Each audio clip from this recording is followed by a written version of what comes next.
3주 전쯤에 뉴스를 좀 보았습니다. 아시아의 쉰들러라고 평가받는 한 목사가 안타깝게도 구속되는 일이 있었는데요. 탈북 청소년들을 품고 그들에게 보금자리를 제공해서 보살펴준 인권운동가로 잘 알려졌는데 실상은 그렇지 않고요. 권력형 성범죄자였음이 세상 가운데 드러나는 사건이었습니다. 그것으로 인해서 그의 어떤 잘못으로 인해서 성추행으로 인해서 탈북한 청소년 여자아이들이 평생 씻을 수 없는 큰 상처를 얻게 되었을 텐데 너무나 마음이 안타깝고 너무나 슬펐습니다. 그것도 다른 단체가 아니고 기독교 단체 안에서 지도자가 그런 일을 벌이고 있다니 너무나 부끄럽고 목사인 저도 너무나 안타까운 그 현실을 보게 되었습니다. 세상에는 이토록 거짓 목사들이 판을 치고 있습니다. 또한 저도 늘 경계하고 있습니다. 저도 한순간에 그렇게 나락으로 떨어질 수 있겠다. 나도 긴장하지 않으면 한순간에 그렇게 타락의 길을 걸을 수 있겠다. 늘 조심하고 또 조심하고 있는 것이죠. 오늘 본문의 배경이 그러합니다. 에스겔 선지자는 오늘 본문 직전에 악한 목자에 대해서 가감없이 설명하고 있는데요. 여러분, 에스겔 선지자가 활동했던 시대는 어떠한 시대입니까? 바로 남유다가 멸망에 갔던 시대입니다.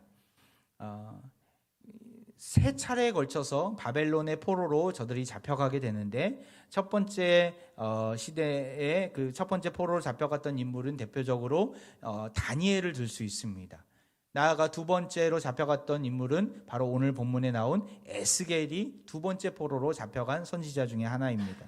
그리고 세 번째는요, BC 586년에 남유다가 망했을 때의 그 마지막 왕이었던 시드기야가 안타까운 그 모습으로 그 남유다의 패망을 알리며 그 바벨론으로 끌려가는 것을 보게 됩니다. 그때에 이제 에스겔은 이 망해가는 남유다의 멸망의 원인을 진단하면서 34장 초반부에서 그리고 그 후반부에서 오늘 읽었던 후반부에서 심판과 회복의 메시지를 동시에 선언하고 있는 것이죠. 오늘 본문 직전에 이스라엘이 이렇게 멸망하게 된 원인이 누구 때문인지를 우리에게 낱낱이 보고해주고 있는데요. 한번 볼까요? 에스겔 34장 2절에 인자야 너는 이스라엘 목자들에게 예언하라. 그들 곧 목자들에게 예언하여 이르기를 주 여호와께서 이같이 말씀하시되 자기만 먹는 이스라엘 목자들은 화 있을진저 목자들이 양떼를 먹이는 것이 마땅하지 아니하냐. 우리 3절은 같이 한번 읽어볼까요? 시작. 너희가 살찐 양을 잡아 그 기름을 먹으며 그 털을 입되 양떼는 먹이지 아니하는도다. 여기서 나오는 너희가 누구입니까? 바로 이스라엘의 목자들을 가리킵니다. 저들은 큰 죄악 아래에 있었어요. 자기만 먹는 자리에 있었고 살찐 양을 잡아 그 기름을 먹고 그 털을 입었음에도 불구하고 양떼는 나 몰라라 하고 잘 먹이지 않고 돌보지 않았던 악한 목자들이었던 것이죠. 이 목자들이 누구입니까? 바로 종교 지도자들, 당시에 권력을 가졌던 정치 지도자들, 사회의 각 계층에서 권력과 리더십을 가졌던 자들이 이런 악행을 거듭하고 있었습니다. 백성들을 괴롭히고 잔인하게 착취하였고 약한 자들을 돌보지 않았던 것이죠. 안전하게 지켜주지 못하고 보살피지 못하고 양들을 심각한 위협의 나락으로 처하게 만들었던 것입니다. 자신의 탐욕에만 급급했던 그들은 정작 돌봐야 할 그 양떼에 대해 소홀히 했던 것이죠. 마침내 그들은 그들로 인해서 남유다는 멸망에 갔고 많은 사람들이 다 포로로 잡혀가게 됩니다. 결국 아까 말씀드렸던 마지막 왕이었던 시드기야는 어떤 모습으로 잡혀가게 됩니까?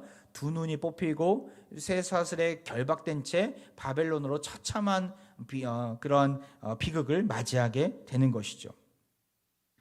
성경은 우리에게 꾸밈없이 역사적 사실을 근거로 악하고 거짓된 목자들의 최후를 잘 말해주고 있습니다.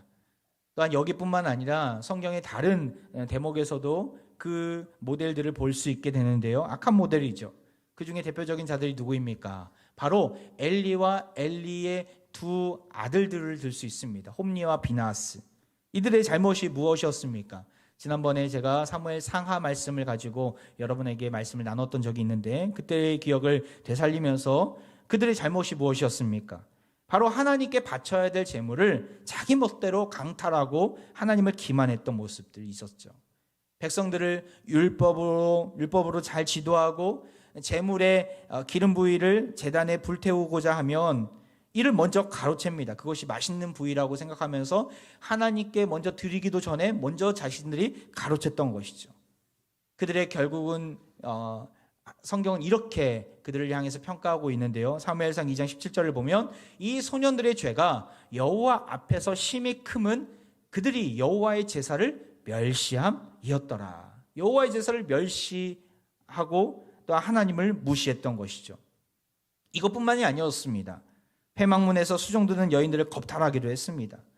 여호와 하나님 앞에 거룩함으로 그 누구보다도 지도자가 되어서 하나님 앞에 거룩함으로 나아가야 될 그 제사장이 성소를 더럽히고 제사를 멸시했던 것이죠. 결국 그들은 어떻게 됩니까? 하나님의 궤는 빼앗기게 되고 블레셋과의 전투에서 그들은 죽임을 당하게 됩니다. 두 아들들의 죄악을 간과하고 눈 감아주었던 엘리 제사장 또한 어떻게 됩니까? 그 아들들이 죽었다는 소식을 듣자마자 자기 의자에서 뒤로 자빠져서 목이 부러져 죽게 됩니다. 백성들을 돌보지 않고 자기만 먹는, 자기 배만 불린 목자들을 하나님께서 어떻게 심판하셨는지를 우리에게 보여주는 대목이기도 합니다. 설로역정에서도 이러한 거짓 목자들이 참 많이 나옵니다. 오늘 설로역정 시리즈 33번째 시간을 맞이하면서요, 한번 기억을 되살려 보셨으면 좋겠어요. 지난 32번의 말씀들을 통해서 우리가 깨닫는 것은 끊임없이 많은 세상 사람들이 크리스찬과 소망 또한 믿음의 순례자들을 유혹하는 장면들이 있지 않았습니까? 처음부터 유혹했던 세속현자가 그러한 자였고, 수다쟁이, 두마음, 세상으로 간 대마, 여러 가지 인물들이 계속해서 나오면서 순례객들이 믿음의 길을 걷지 못하도록 방해하고 잘못된 길로 인도했던 자들이 곳곳에서 심심치 않게 등장함을 우리는 보았습니다. 저들의 공통점은 무엇입니까? 바로 양떼에 관심을 두는 것이 아니라 자기 욕심과 안위를 위해서 순례객들과 또한 믿음이 있는 자들을 거짓말로 현혹한 자들이었던 것이죠. 이들은 모두가 결국에는 멸망의 길로 안내하는 자들이었습니다. 이 세상에도 이런 자들이 넘쳐나고 있음을 보게 됩니다. 그렇게 우리는 더욱더 조심하고 경계하면서 깨어 있어야 합니다. 거짓 목자들로부터 현혹되지 않도록 깨어 있어야 합니다. 2주 전에 우리 교회에서 건강한 교회 세우기라는 세미나를 이렇게 열었었는데, 그때 아마 참석하셨던 분들은 다 들으셨을 것 같아요. 2단 특강을 그날 이렇게 했었습니다. 이번 주 주보에도 나갔지만 교회 밖 신앙 모임에 가입되어 있다면 우리는 꼭 점검을 받아야 합니다. 왜냐하면 이단과 사이비는 결코 자신들의 정체를 드러내지 않기 때문에 그렇습니다. 우리는 전도하러 나가면 어떻게 합니까? 길거리에서 저는 어디서 나왔습니다. 제가 하는 멘트들이 있어요. 안녕하세요. 저는 명지병원 하면 잘 알아들으니까 명지병원 옆에 있는 화평교회라는 곳에서 사역하는 목사입니다 라고 소개를 합니다. 하지만 신천지는 또한 다른 이단들은 그렇게 다가가지 않습니다. 어떤 무료로 심리검사를 해주겠다, 성격검사를 해주겠다, MBTI 검사를 해주겠다, 또한 무료로 상담해 주겠다, 혹은 무료로 성경 공부 가르쳐 주겠다. 아예 그들의 그 명칭에 무료 성경 공부 방이라고 아예 그렇게 써놓은 곳도 있습니다. 아예 정체를 숨기고 접근하는 것이죠. 교회로 침입해서 또한 추수꾼으로 활동한다는 명목으로 자신의 신분을 속이고 위장해서 들어옵니다. 저희 집사람이 최근에 전도폭발 훈련을 3박 4일간 이렇게 들어가서 어떤 교회에서 이렇게 받았었는데, 그 교회가 용산역 근처에 있는 교회였어요. 그래서 용산역 근처에 이제 그 훈련의 일환으로 나가서 노방전도 1:1 전도를 하는 이렇게 시간들이 있었습니다. 만나는 분들에게 복음 제시도 하고 또 회심도 시키고 정말 유익한 시간들을 가졌는데, 어떤 분에게 다가간다, 그분이 그런 얘기를 하더라고요. 아무리 봐도 우리랑 같은데, 이렇게 얘기를 했다고 하더라고요. 그래서 집사람이 딱 듣고, 이분이 다른 교회 나가시는 분이나 보다, 다른 교회 어떤 직분자인가 보다, 어디 교회 나가세요? 라고 물어봤는데, 아무리 봐도 우리 교회 같은데, 이 말만 반복하더니만 끝까지 안 가르쳐 준다고 하더라고요. 어디 교회 나가고 있는지. 그리고 오히려 되묻는 거예요. 어디서 나왔냐고, 어디 교회에서 나왔냐고 막 묻는 거예요. 그래서 이 근처에 어디 교회에서 나왔다라고 이렇게 이야기를 하니까 그 이야기를 듣자마자 이제 더 이상 관심이 없다는 듯이 그 자리를 박차고 나갔다고 합니다. 아마도 추측하기로는 어떤 신천지나 이단이나 아마 거기 출신이었던 것 같습니다. 그들이 정체를 안 밝히는 것은 무엇을 보여주는 증거입니까? 하나님을 따르는 백성이 아니라 하나님은 투명한 분이고 정직한 분이고 신실한 분이신데 그러한 자가 아니라는 것이죠. 하나님을 따르는 사람이 아니라 주님 말씀하신 거짓 선지자라는 것을 아예 그 거짓 전도 방법으로 이렇게 행하는 모습을 보면서 그것을 보여주는 증거로 우리는 받아들일 수 있어야 합니다. 교회 바깥에 있는 성경 공부는 가급적이면 참여하지 마시기 바랍니다. 어떤 저명한 선교단체나 또한 교회를 돕는 단체들이 있다면, 그곳에서 행하는 모임들이 있다면 한번 가장총무님이나 혹은 우리 교육자들에게 한번 물어보고 점검받고 참여하시기를 바랍니다. 불량식품은 처음부터 불량식품이라고 하지 않습니다. 우리 입에 달고 값싸다고 다 좋은 것이 아닙니다. 하나님이 주시는 지혜와 분별력을 가지고 거짓 목자들을 이단 사이비 공동체를 경계하고 우리는 끊어낼 수 있어야 합니다. 나아가 교회 아니건 바뀌건 우리 앞에 서 있는 지도자들이 있어요. 우리가 그 목자들을 위해서 기도해 주셔야 합니다. 교육자들을 위해서, 장로님들을 위해서, 가장총무님들을 위해서, 또한 세상의 위정자들을 위해서, 지도자들을 위해서 기도해야 합니다. 세상의 물결에, 해세속적인 물결에 휩쓸리지 않고 맡기신 양떼를 생명을 다해 잘 목양할 수 있도록 많은 기도해 주시기 바랍니다. 왜 그렇습니까? 마귀는 지도자를 가만히 보고만 있지 않습니다. 끊임없이 공격하고 무너뜨리려고 합니다. 공동체를 넘어뜨리는 가장 쉬운 방법은 지도자를 무너뜨리는 것이기 때문에 그러하죠. 한순간입니다. 그렇게 지도자라면, 목자라면 더욱더 긴장을 늦춰서는 안 되는 것입니다. 늘 하나님 앞에 바로 서 있는가, 들키지만 않으면 안 되는 거 아닌가 이렇게 생각하는 것이 아니라 누가 보든 안 보든 떳떳한 모습으로 하나님 앞에 서 있기를 애써야 하는 것이죠. 그러할 때 그 지도자가 담당하고 있는 또한 맡기신 공동체는 주 안에서 든든히 설 수 있을 것입니다. 에스겔 선지자의 시대는 참으로 암울한 시대였습니다. 나라가 망해가고 있고 미래가 보이지 않았어요. 그때 하나님은 에스겔을 통해서 문제의 원인을 잘 아시고 그 문제를 해결할 대안을 제시하고 계십니다. 바로 인간의 목자들은 더 이상 소망이 없기 때문에 하나님이 스스로가 목자가 되어주시겠다라는 대안을 그에게 알려주신 것이죠. 오늘 본문에 보면 우리에게 반복되어 나오는 표현 중에 하나가 있습니다. 무엇입니까? 바로 내 양이라는 표현입니다. 11절을 보면 내가 내 양을 찾고 찾되, 그리고 12절에 보면 중간에 내가 내 양을 찾아서, 15절에도 초반에 내가 친히 내 양의 목자가 되어 그것들을 누워있게 할지라. 이제 내가 내 양을 찾고 찾겠다.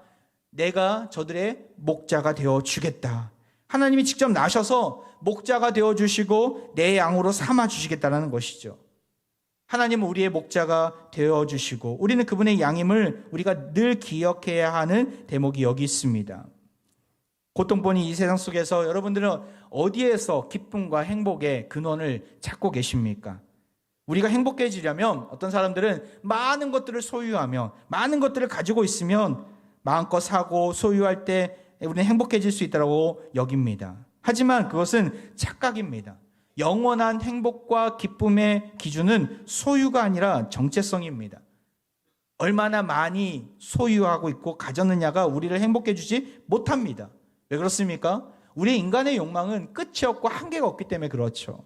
아무리 많은 것이 우리 앞에 놓여 있다 하더라도, 주어졌다 하더라도 우리의 욕망을 채워줄 수 없어요. 만족시켜줄 수 없어요. 더 많은 것들, 더 높은 것들을 우리는 요구합니다.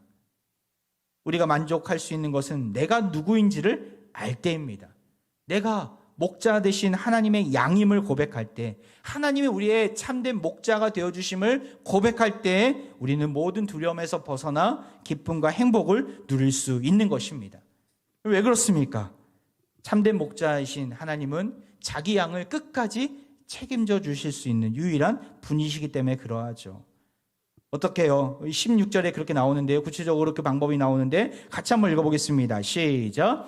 그 잃어버린 자를 내가 찾으며 쫓기는 자를 내가 돌아오게 하며 상한 자를 내가 싸매주며 병든 자를 내가 강하게 하려니와 살진 자와 강한 자는 내가 없애고 정의대로 그것들을 먹이리라. 찾아주겠다, 돌아오게 하겠다, 싸매어 주겠다, 그리고 병든 자를 강하게 하겠다.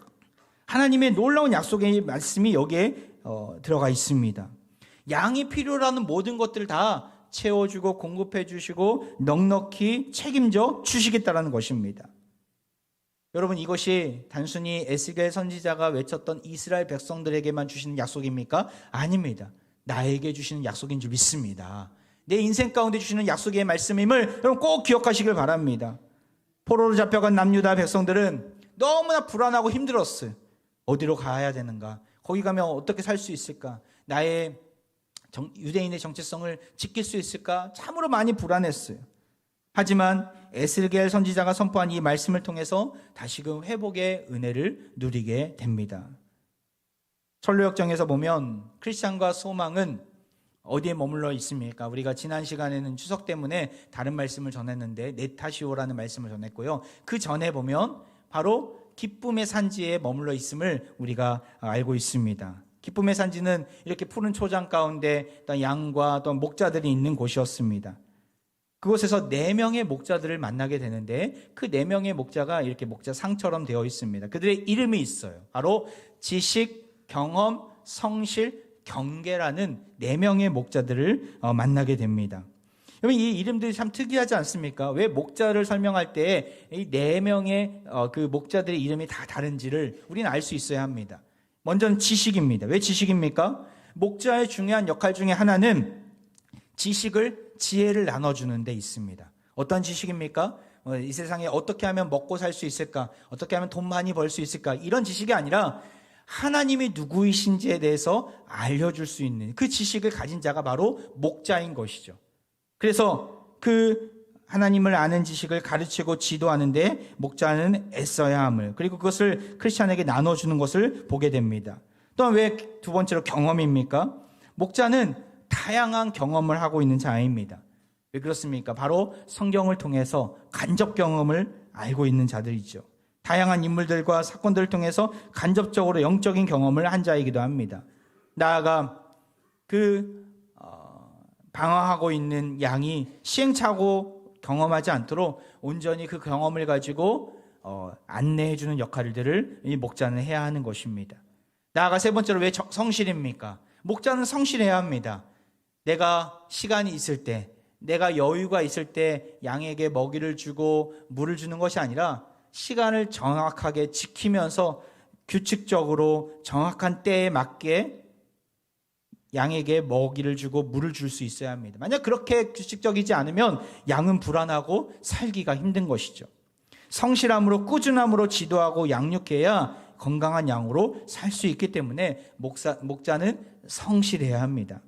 나아가 마지막으로 왜 경계입니까? 이 경계는요, 따끔한 책망이나 지도를 의미합니다. 때론 양이 시력이 어둡기 때문에 목자의 소리가 없을 때 딴 길로 갈 수 있거든요. 가시밭길로 갈 수 있거든요. 고난의 길에서 방황할 수 있거든요. 그렇기에 딴 길로 가다가 위험에 처해질 수 있기 때문에 목자는 어떤 막대기를 가지고 책찍을 가지고 양이 딴 길로 가지 않도록, 어려움에 처하지 않도록 잘 안내해 주어야 합니다. 따끔한 책망이나 지도를 하는 목자가 바로 좋은 목자인 것이죠.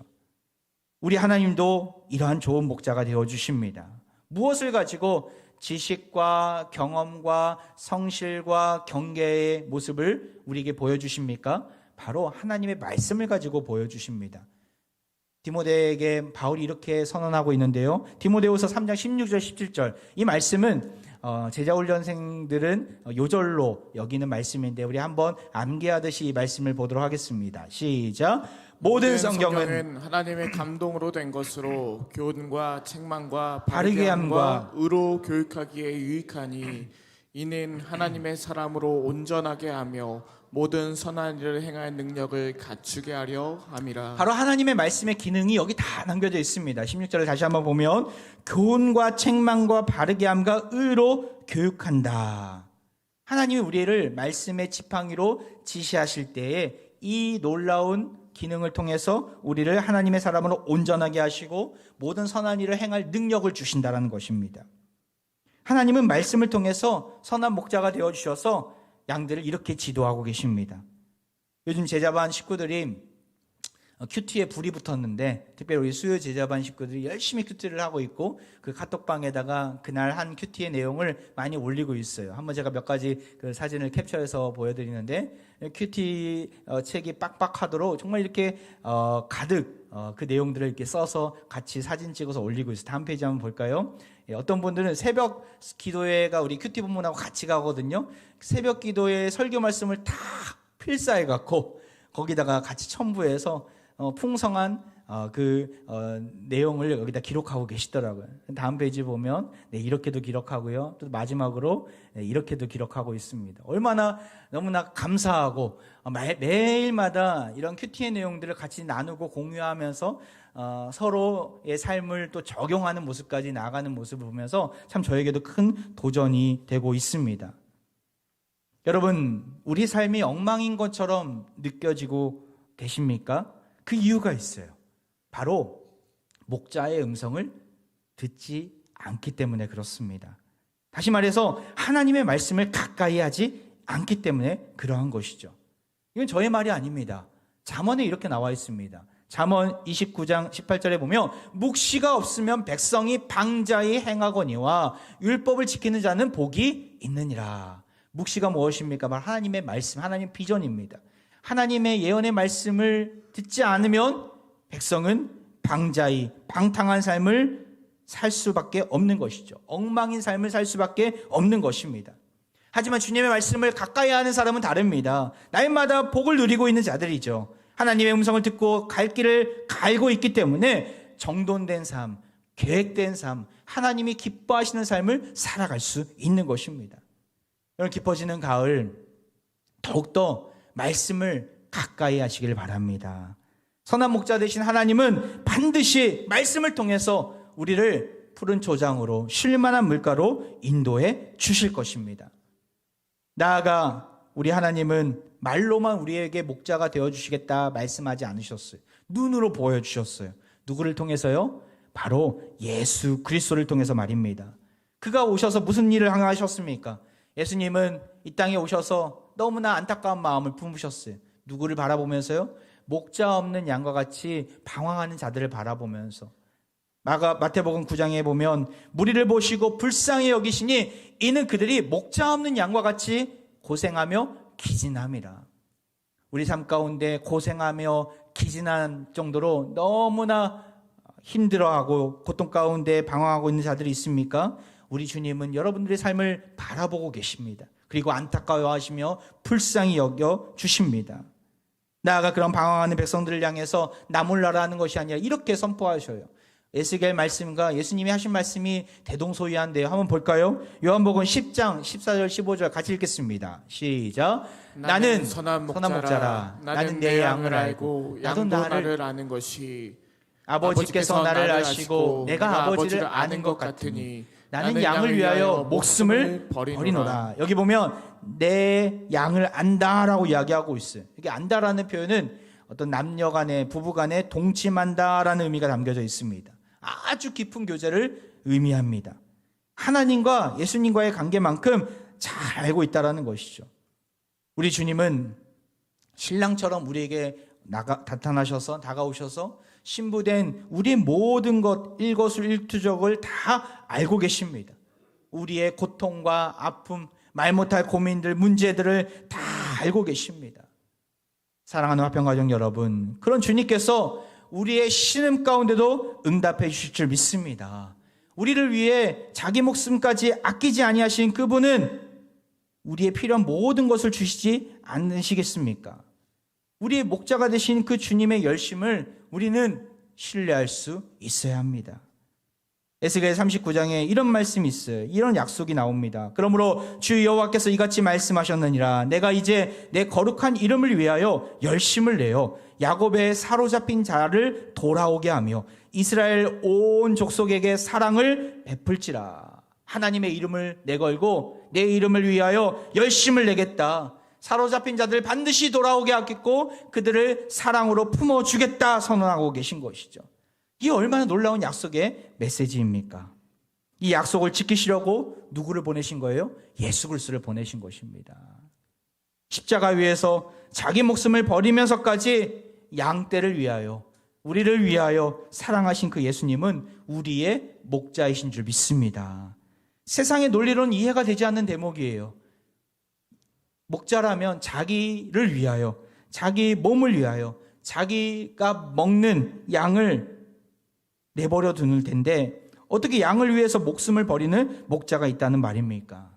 세상에서는 자기 목숨을 위해, 자기 부와 욕심을 위해 양을 키우는 일은 있어도 양을 살리려고 자기 목숨을 버리면서까지 죽음의 자리로 나아가는 목자는 없습니다. 이런 세상의 이치와는 정반대되는, 세상이 보여줄 수 없는 그 놀라운 사랑을 우리 예수 그리스도가 보여주신 것입니다. 이 예수님이 오늘도 우리의 든든한 목자가 되어 주십니다. 그리고 앞으로도 목자가 되어 주실 것입니다. 요한계시록 말씀의 마지막 말씀인데 우리 같이 한번 읽어보겠습니다. 7장 17절 말씀, 계시록에서 이렇게 예언하고 있어요. 시작.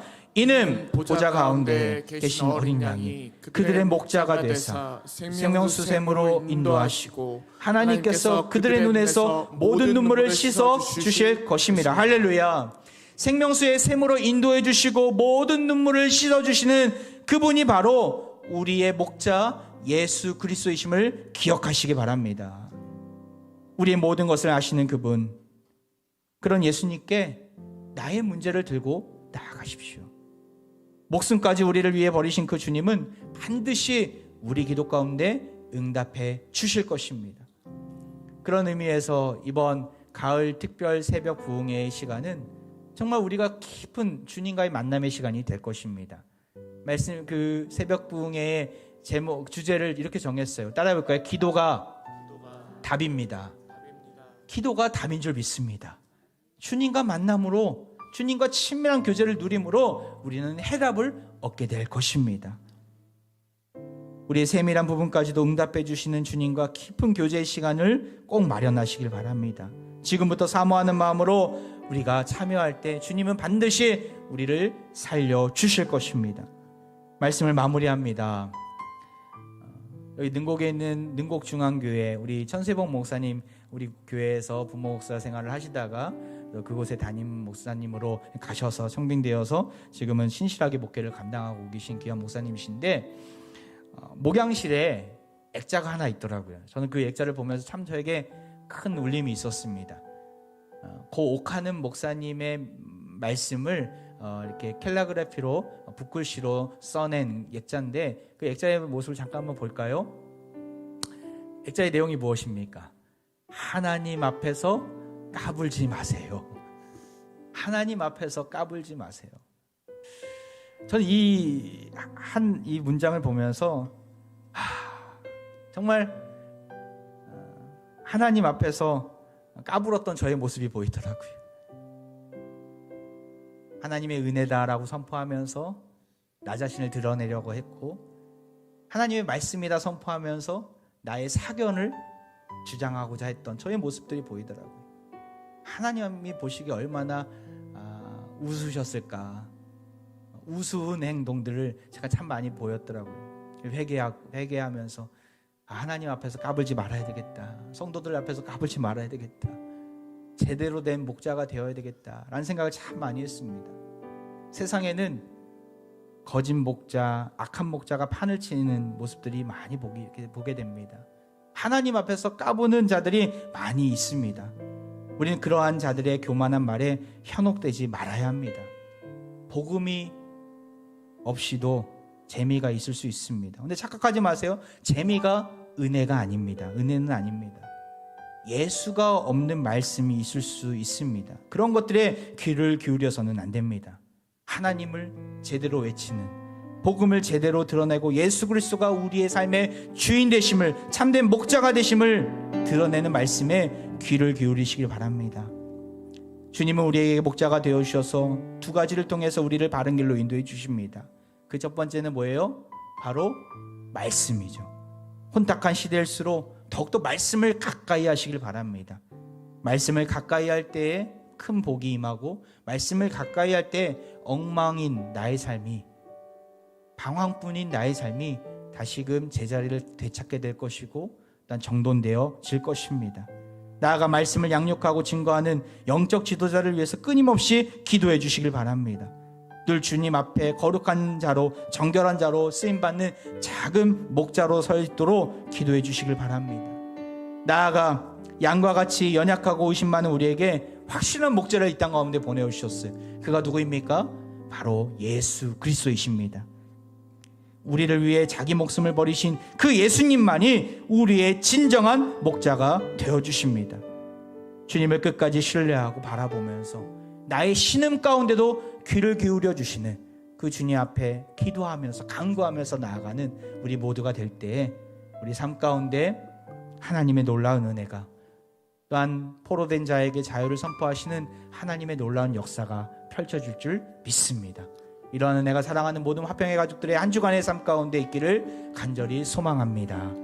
이 시간 우리 함께 찬양하며 나아가는데요, 십자가 그 사랑 멀리 떠나서 무너진 나의 삶 속에 잊혀진 주 은혜임을 고백하면서 돌같은 내 마음을 어루만져 주시고 다시 일으켜 주옵소서 간절히 사모하는 마음으로 함께 찬양하며 나아갑니다.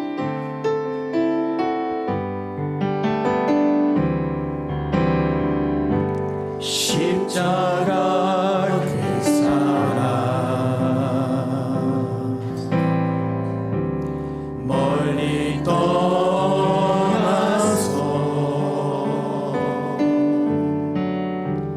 무너진 나의 삶 속에 잊혀진 주 은혜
할렐루야.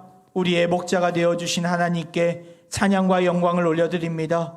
죄악의 포로의 자리에 허우적댔던 우리를 다시금 일으켜주심에 감사드립니다. 지난날 그 은혜와 사랑을 확신하지 못하고 세상 욕망에 갇혀 욕심에 갇혀 여기저기 기웃거리며 방황했던 우리의 모습을 이 시간 불쌍히 여겨 주옵소서. 하나님의 말씀에 귀를 기울이며 목자 대신 하나님의 인도하심을 더 깊이 경험하는 우리 모두가 되게 하시고 선한 목자로 오신 그 주님을 바라보며 더욱 기도에 힘쓰는 거룩한 양무리로 삼아 주옵소서. 누가 보든지 안 보든지 개의치 아니하고 오직 하나님 앞에서 정직하고 순결하고 거룩한 백성들로 우리를 삼아 주옵소서. 이 시간 병든 육체와 상하고 갈급한 마음 위에 손을 얹고 기도합니다.